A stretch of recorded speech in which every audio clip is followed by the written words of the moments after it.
Аз съм работил в сайт за пари. Нали? Предлагал съм се, като бях по-млад. Ало БГ ли?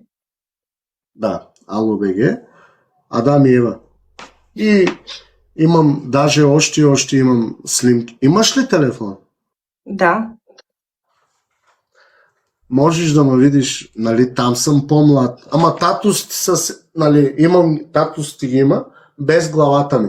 Намокрял съм се, мокър съм, с бели боксерки на Кевин Клайн и съм го опънал настрани да може да се личи. Разбираш ли ме? Да. Мокър съм и бели боксерки, обаче съм го дръпнал настрани и да влече жените. Мокър такъв. Нали? Тоест е бил жиго. Да, за пари. Имам адрес, имам телефон. Ма вече не е. Вече не е, да.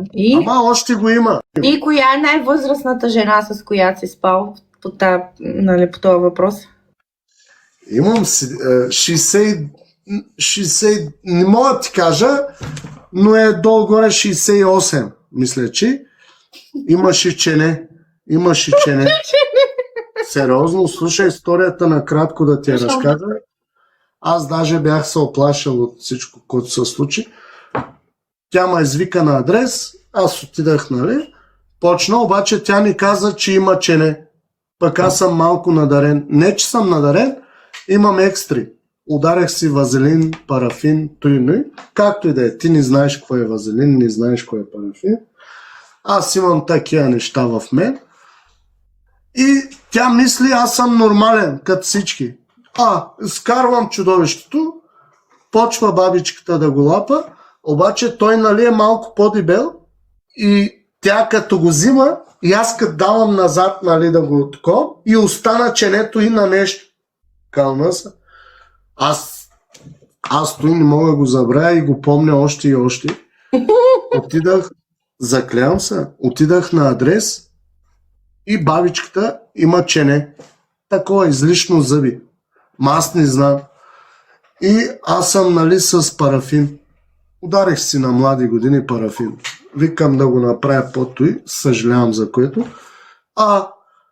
Жената почна да лапа, обаче нейната уста е малка. И той малко повече, и като и го набих малко повече, и като го изкарвам, излезе ченето й.